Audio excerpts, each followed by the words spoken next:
예, 오늘 우리가 함께 또 살필 하나님의 말씀 제목은 유혹의 시대를 어떻게 살아가야 하나 하는 것입니다. 오늘도 여러분 말씀을 통해서 정말 우리가 살아가는 이 시대, 유혹의 시대인데 이런 시대에 어떻게 우리가 살아야 할 것인가 그것을 분명하게 깨닫고 삶의 현장에서 승리하는 여러분 되시기를 주님의 이름으로 축복합니다. 예. 오늘 여러분 설교 본문에 등장하고 있는 교회는 우리가 에베소서라고 하는 성경, 이 에베소라고 하는 것은 지역 이름입니다. 그래서 에베소에 있는 교회에 보낸 편지를 이야기합니다. 초대교회는 지금 우리처럼 이렇게 예배당을 크게 짓고 함께 모여서 예배드린 이런 상황이 아니었습니다. 믿음이 있는 분들이 가정마다 모였어. 조금 더 큰 집에 모였어.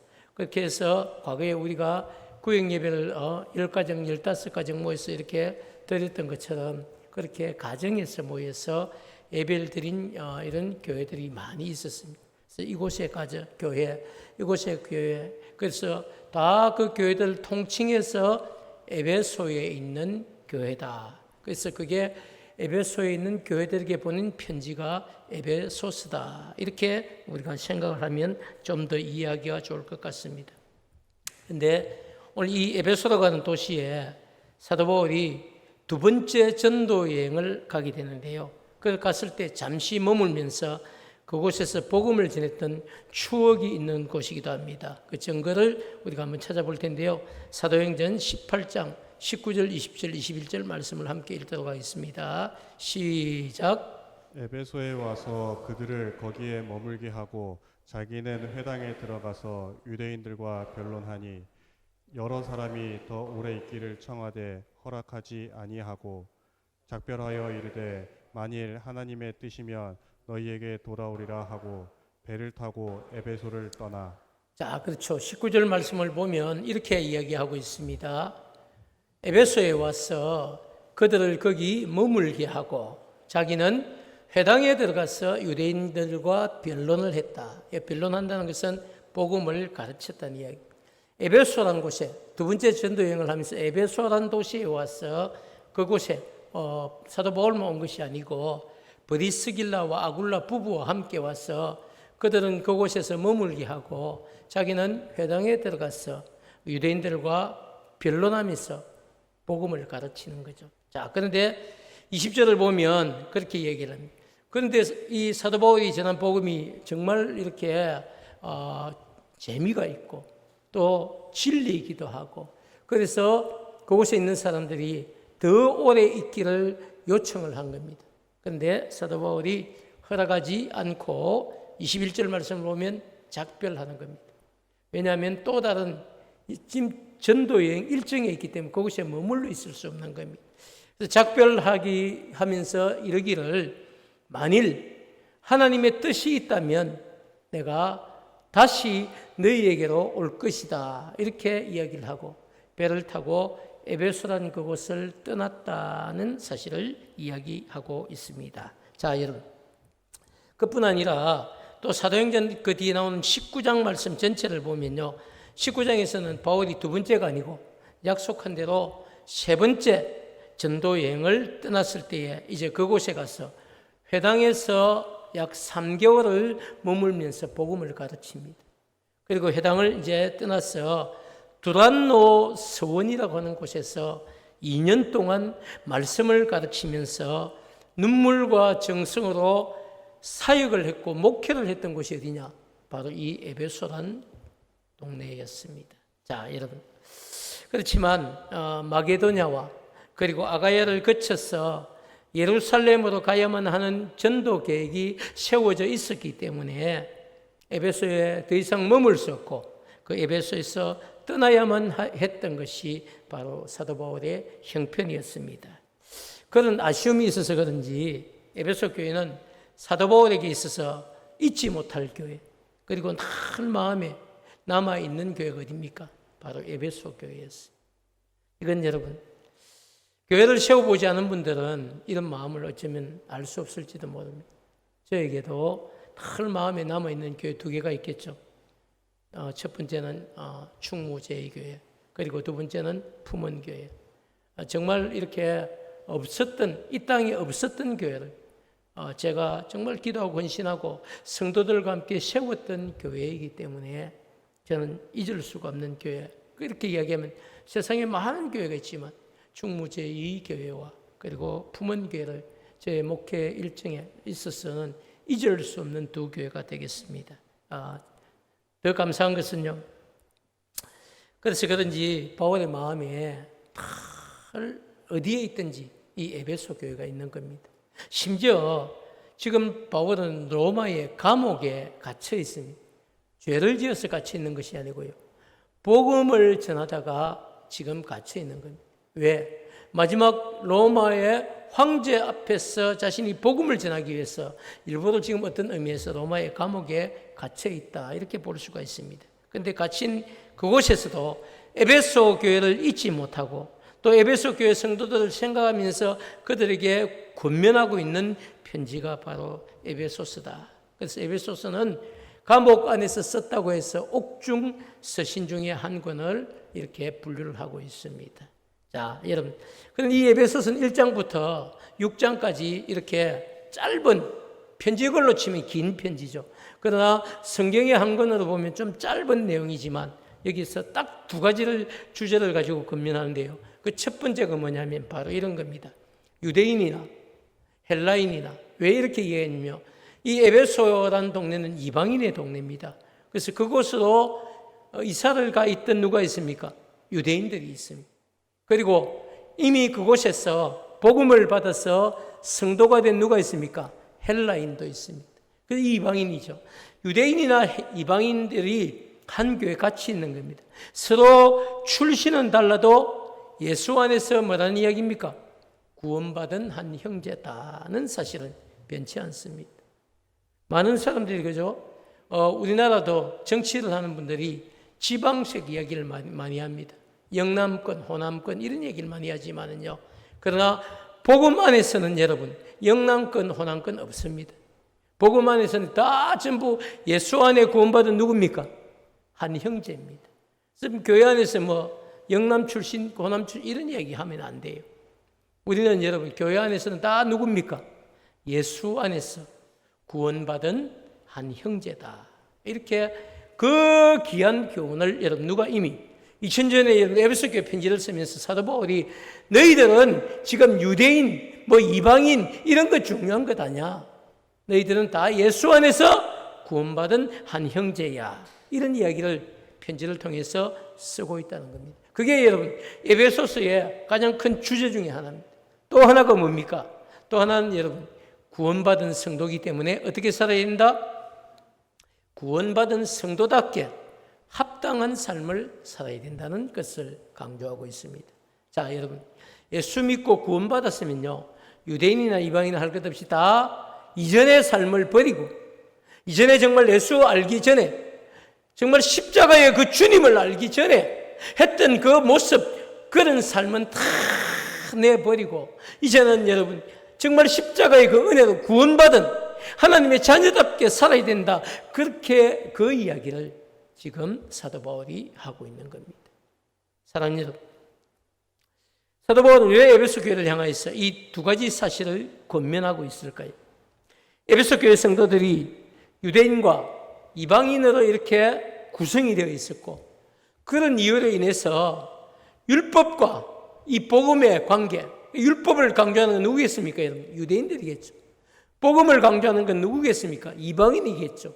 이 율법과 복음의 관계라고 하는 이 신학적인 정립이 정확하게 이루어졌으면 상관이 없는데 아직 정확하게 이루어지지 않은 과도기적인 상황에 이 교회가 놓여 있었습니다. 그래서 정말 어떤 의미에서 구원받는 방법조차도 유대인들은 율법을 강조하고 있고 이방인들은 은혜를 강조하고 있는 거지. 그렇기 때문에 여러분 이것이 아직 조화롭지 않기 때문에 사도 바울은 에베소 교회를 향해 편지를 쓰면서 그 조화에 대한 이야기를 지금 하고 있습니다. 사랑하는 여러분, 그렇기 때문에 에베소 교회 성도들을 사랑했던 사도 바울은 오늘 우리가 읽은 본문 말씀인 이 15절 말씀을 통해서 성도들이 유혹의 시대를 살아갈 때에 어떻게 살아가야 되는지를 분명하게 우리에게 권면하고 있습니다. 사도 바울은 유혹의 시대를 어떻게 살아가야 될지를 자세히 주의하여 지혜 없는 자같이 하지 말고 지혜 있는 자같이 하라고 우리에게 권면합니다. 그렇다면 여러분, 지혜 있는 자같이 사는 것은 어떤 삶을 가르칠까요? 지혜 없는 자같이 사는 것은요, 세상 사람들처럼 어리석게 살지 말라는 이야기. 지혜 있는 자같이 살라는 것은 하나님의 자녀답게 살라는 이야기인데요. 그건 뭐 도대체 어떻게 살는? 세월을 여러분 아껴야 된다, 이렇게 이야기를 하고 있습니다. 세월을 아끼면서 사는 그것이 바로 지혜 있는 자다, 이렇게 얘기하는데, 왜 여러분 세월을 아끼는 것이 지혜 있는 자같이 사는 것일까요? 16절 말씀을 보면 세월을 아끼라 이렇게 얘기합니다. 여기서 말하고 있는 세월은 여러분 헬라어로 카이로스라고 하는 이런 단어인데요, 기회나 어떤 적절한 기간을 의미하는 단어입니다.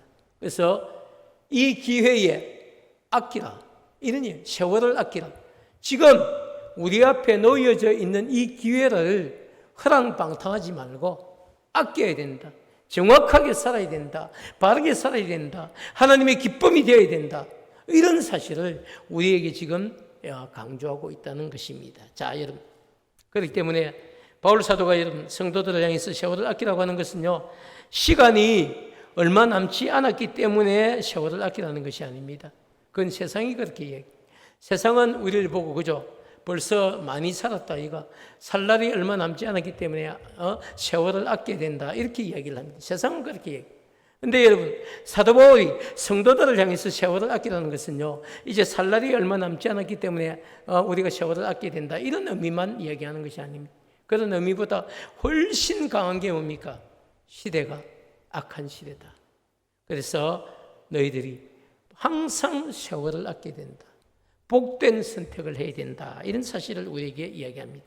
좀 정리를 해보면요, 구원받은 성도는 항상 선택의 기로에 섰을 때마다 시간이 지난 다음에 후회할 만한 어리석은 선택을 하지 않고 시간이 지난 다음에도 후회하지 않을 복된 선택을 해야 된다. 이런 사실을 이야기하는 것입니다. 자, 여러분, 저를 한번 보시면요, 저는 오늘 이게 너무 중요한 메시지라고 생각하는데, 성도들이 여러분 살아가는 데 있어서 가장 중요한 것이 뭐냐면, 여러분, 다양한 은사를 가진 것도 아닙니다. 그리고 능력을 가진 것도 아닙니다. 더 중요한 게 있습니다. 그게 뭐냐면요, 우리가 가야 될 목표를 향해서 정확한 방향을 우리가 가지고 있는 겁니다. 어디로 가야 할? 지금 여러분 만약에 이곳에서 그죠, 우리 교회를 출발해서 만약에 여러분 삼산동으로 가야 되겠다, 이래 딱 마음을 먹으면요, 가는 길이 여러 개가 있습니다. 그런데 빨리 가든 늦게 가든 그 길을 정확하게 가서 도착을 하면 되는 겁니다. 그런데 어디로 가야 될지 모르면요, 차를 끌고 나가면 여기도 갔다가 저기도 갔다가 또 엉뚱한 길로도 갔다가 결국 하루 종일 다니도 도착해야 될 목적지가 없기 때문에 여러분 세월을 허송하는 거죠. 기름만 낭비하고 시간만 낭비하고 어떻게 무엇을 위해서 차를 끌고 나간지도 모르는 겁니다. 성도의 삶이 그렇습니다. 성도의 삶이 내가 그저 구원받은 은혜에 감사하다 그렇게 살면 여러분 그것으로 무엇을 할 건지, 우리에게 주신 사명은 어떻게 감당할 건지, 정말 구원의 기쁨과 감격을 가지고 어떻게 살아가야 될 건지 분명한 여러분 목표가 있어야 된다는 거예요. 그 목표를 향해서 우리가 한 걸음 한 걸음, 어떤 사람은 빠르게 달려갈 수 있고 어떤 사람은 더디지만 천천히 가더라도 정확하게 빠르게 가야 되는 우리의 분명한 목표, 목적지가 있어야 한다는 사실. 여러분 그게 어디입니까? 그게 어디입니까? 마지막 우리 주님 앞에 서는 날 아닙니까? 천국 백성 되는 거죠. 그렇기 위해서 여러분 이 땅에서 우리에게 주신 사명을 감당해야 돼요. 어떻게 감당할 것입니까? 그런 이야기를 저는 오늘 여러분과 함께 좀 나누려고 생각합니다. 그래서 여러분 성도의 삶에 있어서 정말 중요한 것은요, 오늘 우리가 생각할 때에 오늘도 우리는 선택의 기로에 서 있습니다. 아침에 일어나서 여러분 예배에 올 것인가 아니면 쉴 것인가, 이건 선택입니다. 좀 힘들지만, 그래도 몇 분 늦었지만 오늘 이 자리에 온 것은 복된 선택을 한 겁니다. 그래서 그 복된 선택을 통해 하나님은 여러분에게 말씀하시죠. 그리고 깨닫게 되고 다시 또 도전하게 되는 복된 삶을 살 수가 있습니다. 그러나 여러분, 이 자리에 오지 않으면 그것도 여러분의 선택이죠. 그 선택이 시간이 지난 다음에 여러분을 후회하게 만들 수도 있다는 겁니다. 오늘 내가 했던 이 선택이 인간적으로 볼 때 좀 힘들고 좀 어렵고 부담스럽지만 그 선택을 하게 되면 여러분, 하나님이 그 선택을 책임져 주시는 은혜와 축복이 있는 것이 복된 선택입니다. 오늘 내가 볼 때에 내가 한 선택이 인간적으로 너무 좋아 보이고 또 너무 달콤해 보인다고 할지라도 그 선택이 시간이 지난 다음에 만약에 좋지 않은 결과를 가져온다면 그것은 여러분 안타까운 선택을 한 것이죠. 그렇기 때문에 성도는 정말 늘 선택의 기로에 서 있습니다. 그 선택의 기로에 있어서 우리가 할 수 있는 건 뭡니까? 하나님의 지혜를 구하고 그리고 성령 충만함으로 항상 후회하지 않는, 시간이 지난 다음에 후회하지 않는 복된 선택을 오늘 내가 이 자리에서 선택해야만 그것이 내 삶을 복된 삶으로 바꿀 수 있다는 사실입니다. 사랑하는 여러분, 저는 우리 품원교회에 속한 모든 성도들이 이런 복된 선택을 하고 시간이 지난 다음에 후회하지 않는 그런 귀한 은혜가 임한 여러분이 되시기를 주님의 이름으로 축복합니다. 사랑하는 여러분, 사도 바울이 복음을 전하는 그 시대는요, 우리가 사는 이 시대나 2000년이 지났지만 시대가 그렇게 오랜 동안 세월이 지나도 변치 않는 공통점 하나가 있습니다. 그게 뭡니까 여러분? 그 공통점은요, 그 시대나 지금 우리가 살고 있는 이 시대나 여러분, 때가 악하다는 것이. 그때도 사도 바울은 세월을 아껴라, 때가 악하니라 말씀하고, 지금도 여러분 2000년이 지났지만 지금도 여러분 세상을 한번 보십시오. 이 시대가 악합니다. 세월을 아끼게 되는 시대를 우리가 살아가고 있습니다. 사도 바울은 여러분 어떻게 사는 것이 어리석은 자가 되지 않고 지혜로운 자가 되는 것인가 우리에게 분명하게 가르칩니다. 18절 말씀을 우리 한번 읽도록 하겠습니다. 시작. 술 취하지 말라. 이는 방탕한 것이니 오직 성령으로 충만함을 받으라. 아멘이죠 여러분. 술 취하지 말라. 이는 방탕한 것, 방탕함에 우리를 빠뜨린다는 것입니다. 그렇게 살지 않게 해서 어떻게 됩니까? 오직 성령으로 충만함을 받으는, 성령의 여러분 능력이 우리 안에 있어야 되는, 성령의 도우심이 우리가 함께, 성령이 우리가 동행하셔야 된다는 겁니다. 내 안에서 정말 악한 생각, 인간적인 생각, 여러 가지 생각들이 내 안에서 막 이렇게 올라오지만 항상 그런 생각을 짓누르고 하나님이 기뻐하시는 삶을 선택할 수 있는 그런 복된 삶을 선택할 수 있는 힘이 여러분 어디에 있습니까? 그게 내 힘일까요? 나의 결단일까요? 아닙니다 여러분. 그건 성령으로 우리가 충만케 되는 것이, 내 안에 여러분 성령의 능력이 있어야 되는 거예요. 내 안에 성령이 좌정하시고 성령님께서 해야 할 일과 하지 말아야 될 일을 구별하게 하시고 항상 복된 선택을 하게 하셔야만 그게 여러분 성령 충만함을 유지하는 비결입니다.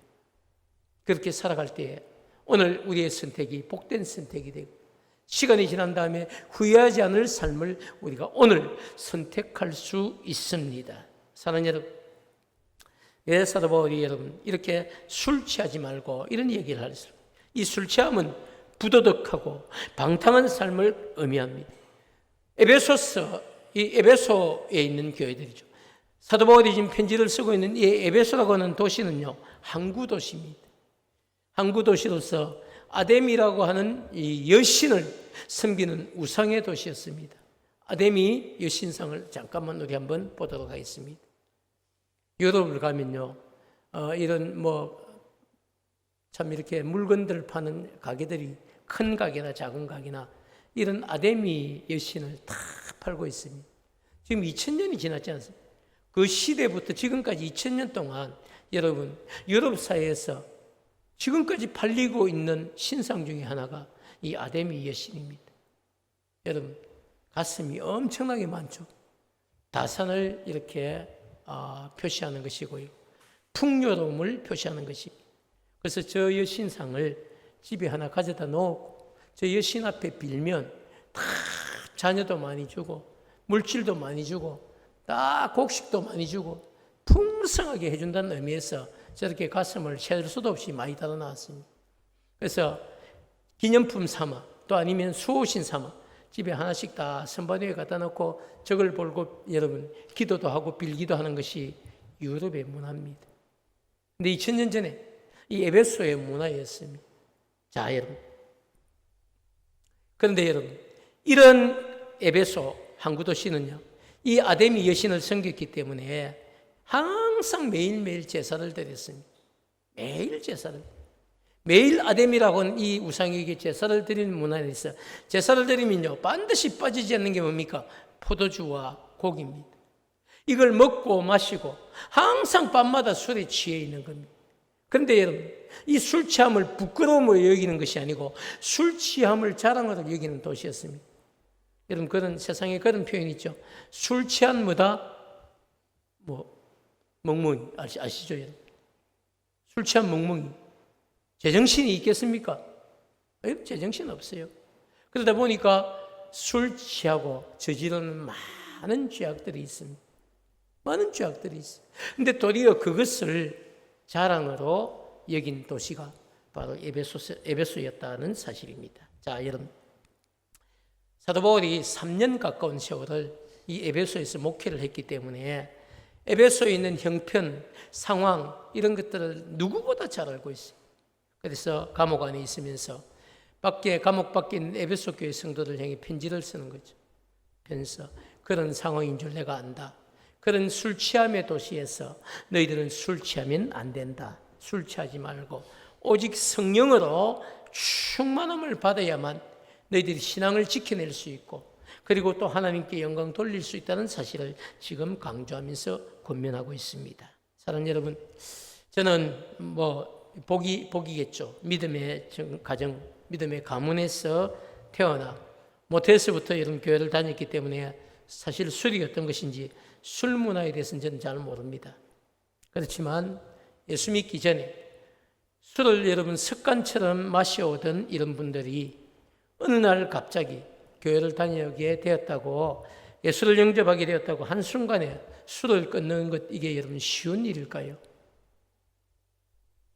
술 문화에 대해서 잘 모르는 저의 짧은 생각으로도 이 한국 사회에서 또는 여러분 직장 생활을 하면서 아니면 사업하시는 분들은 거래처 사람들과의 관계에서 술을 마시지 않는다는 것은 지금까지 술을 먹고 마시면서 관계를 가져왔던 그 사람들과 인간적인 관계를 끊겠다는 각오와 다를 바가 없습니다. 정말 어려운 일이죠. 어쩌면 어려운 선택일 수 있습니다. 그렇기 때문에 여러분, 우리가 예수를 믿기 시작했지만 완전히 술을 끊고 성령 충만으로 살아간다는 것, 이건 여러분 쉽지 않은 결단입니다. 그렇지만 저는 여러분에게 한 가지 모범 답안을 말씀드리고 싶은데요. 이런 생각을 한번 해보면 좋겠습니다. 술을 먹고 마시면서 형성된 그리고 지금까지 관계를 맺고 있는 그분들과의 관계가 앞으로도 더 여러분 튼튼할까요? 아니면 정말 성령의 도우심으로 연결된 이런 인간관계가 점점 더 든든해질까요? 어떻겠습니까? 한번 생각해 보시죠. 저의 짧은 생각으로는 세상 사람들은 서로 이익이 있을 때 그 관계가 든든해집니다. 그러나 한쪽이 이익을 상실했을 때, 힘을 잃어버렸을 때는 그 관계가 기울게 되고 더 이상 여러분 관계가 맺어지지 않을 수도 있고 심지어 버림을 당할 수도 있는 것이 세상 사람들과의 관계입니다. 여러분, 그러나 성령으로 충만하게 되었습니다. 하나님의 은혜 안에서 정말 그런 여러분 세상 문화와 더불어 관계를 맺게 된 것이 아니고 정직함, 신실함, 그리고 정말 인간 그 사람의 됨됨이 그것을 또 그 사람이 가진 능력을 가지고 여러분 관계를 맺게 된 그 관계는 점점 더 그 관계가 두터워지고 든든해지고 버림을 받을 이유가 없게 되는 것이죠. 사랑하는 여러분, 어떻게 연결된 인간관계가 더 오래가고 진실된 관계로 발전해 갈까요? 그건 아마 여러분들이 더 잘 아실 거라고 믿습니다. 사랑하는 여러분, 술 취함이 사람들에게 가져다 주는 기쁨은 정말 여러분 쾌락적이고 정욕적이고 그리고 일시적인 기쁨을 가져다 주지만 성령 충만함이 우리에게 가져다 주는 기쁨은요, 오늘 성경이 우리에게 분명히 얘기합니다. 시와 찬송과 신령한 노래들로 서로 화답하게 하고 마음으로 주께 노래하며 찬송하며 범사의 우리 주 예수 그리스도의 이름으로 항상 아버지께 감사하며 그리스도를 경외함으로 피차 복종하는 삶을 살아가게 한다는 사실입니다. 사랑하는 여러분, 술 취함은 술에 취해 있을 그 순간에 즐겁고 기쁜 것이지만 시간이 지나 술에서 깨어나면 돌이킬 수 없는 후회를 가져다 줄 뿐입니다. 그렇지만 성령 충만한 삶은 그때뿐 아니라 시간이 지나도 후회가 아닌 기쁨과 감사를 우리에게 가져다 줍니다. 여러분은 오늘 같은 이 유혹의 시대에 어떤 삶을 살기를 원하십니까? 오늘 본문의 배경이 되는 항구 도시 에베소뿐만 아니라 세상은 여러분 어디를 가도 죄의 유혹이 없는 곳이 그 어디에도 없습니다. 너무 안타깝게도 우리가 살아가는 울산도 여러분 마찬가지입니다. 울산도 밤이 되어서 한번 여러분 나가보십시오. 밤의 문화가 있는 그곳은요, 소돔과 고모라의 도시입니다. 누가 그 유혹을 이겨낼 수 있습니까? 누가 그 유혹 안에서 자신을 지켜내며 나는 넘어가지 않는다고 여러분 그렇게 자신 있게 얘기할 수 있겠습니까? 이렇게 여러분 죄를 짓기 좋은 환경 가운데 살아가고 있는 우리들입니다. 죄와 싸우고 영적으로 승리하기 위해서는 우리의 결단, 결심만으로는 여러분 불가능합니다. 사도 바울이 우리에게 권면한 것처럼 승리하기 위해서는요, 성령으로 충만케 되어야 됩니다. 내 힘이 아닙니다. 하나님이 내 안에서 나를 붙잡고 계시는 그 힘이 있어야 됩니다. 넌 하나님의 사람이야. 넌 구원받은 백성이야. 넌 구별된 성도야. 그런 마음을 우리 안에서 늘 우리에게 말씀해 주시지 않으시면 우리는 여러분 타협하고 넘어갈 수밖에 없는 연약한 존재. 그렇기 때문에 우리 자신들을 지켜내고 승리하고 하나님께 영광 돌리기 위해서는 성령 충만함으로 거듭나야 돼요. 그것이 우리가 세상과 싸워 이길 수 있는 유일한 비결입니다. 사랑하는 여러분, 저는 여러분들이 날마다 성령의 충만함을 받고 삶의 현장에서 제 유혹을 이겨내고 승리의 기쁨을 노래하는 여러분 되시기를 진심으로 축복합니다. 그러기 위해서는 우리가 어떻게 될까요? 제가 오늘 세 가지만 딱 말씀을 드리겠습니다. 첫 번째 뭡니까? 여러분 매일 지금 성경 읽으시죠? 성경 매일 읽으시면서 혹시 읽으시다가 마음에 딱 와닿는 말씀이 있을 겁니다. 그런 그 말씀을 어떻게 해야 됩니까? 암송하십시오. 암송해 놓으면요, 그건 정말 우리가 어렵고 힘든 순간이 탁 다가왔을 때 생각나는 말씀을 딱 떠올립니다. 그 말씀이 우리에게 힘을 주는 거예요. 정말 여러분 어둡고 저는 정말 어린 시절이에요. 정말 어두운 골목길을 갈 때마다 제가 뭘 알겠습니까? 그래도 그때 외웠던 암송들이 있어요. 내가 사망의 음침한 골짜기로 다닐지라도 해를 두려워하지 않을 것은 주께서 나와 함께 하십니다. 주의 지팡이와 막대기가 나를 안위하시나이다. 여러분 이 말씀 외우면서 골목길을 300m짜리 골목길을 여러분 지나가는데요, 뭐 인간적으로 겁나죠. 깜깜한데 뭐 가로등 여러분 전봇대에 전기담 한 2개쯤밖에 안 세워져 있어요. 그래도 그 길을 걸어가면서 암송을 합니다. 어느새 그 골목을 빠져나와 있는 그 골목이 지름길이 빠져나와 있는 저 자신을 발견합니다. 여러분 저는 그때 어리지만 깨달은 게 하나 있어요. 하나님의 말씀이 내게 힘을 주는 것, 하나님의 말씀이 나와 함께 하시는 것, 하나님의 말씀만 붙잡으면 어두움을 이겨낼 수 있고 두려움을 이겨낼 수 있고, 여러분 암송이 그런 힘을 줍니다. 그래서 저는 여러분이 지금 90일 성경 통독을 하는 기간 동안에 반드시 여러분의 마음에 딱 와닿는 힘이 되는 위로가 되는 그런 말씀을 꼭 여러분 체크하시고 그 말씀을 암송할 수 있는 여러분 되시기를 축복합니다. 두 번째 방법은요, 그게 좀 어렵다 싶은 분은 뭐 해야 됩니까? 성령님 저를 도와주십시오. 제가 연약합니다.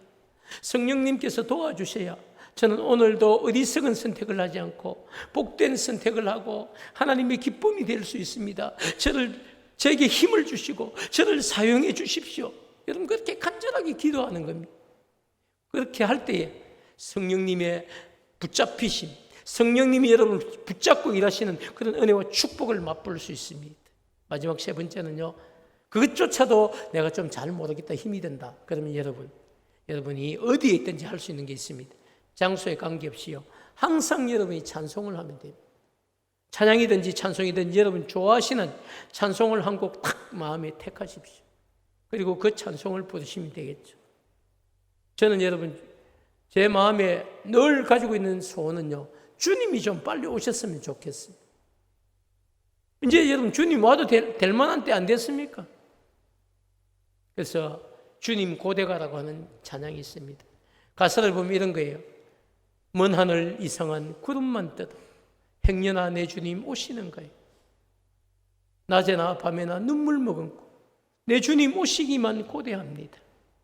여러분, 힘이 들 때는요, 이 찬송만큼 우리에게 또 힘을 주는 은혜가 없습니다.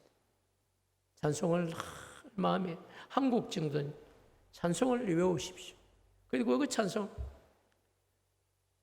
먼 하늘 이상한 구름만 봐도, 그렇게 찬송하시면요, 혼자 있으면서도 찬송하면 찬송이 얼마나 여러분 은혜가 되는지, 그리고 찬송이 여러분 은혜가 될 때 눈물이 같이 터져요.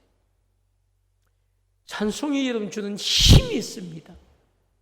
그래서 여러분, 말씀을 암송하시든지 성령님의 도우심을 구하든지 아니면 찬송을 하든지 세 개를 다 할 수 있으면 다 좋고요. 그 중에 잘 어렵다 싶으면 쉬운 방법 한 가지라도 택하여서 여러분이 오늘부터 노력하시면요, 성령 충만함을 받을 수 있습니다. 그래서 그 은혜로 여러분 죄악을 이겨내고 유혹을 이겨내고 승리할 수 있는 여러분 되시기를 주님의 이름으로 축복합니다.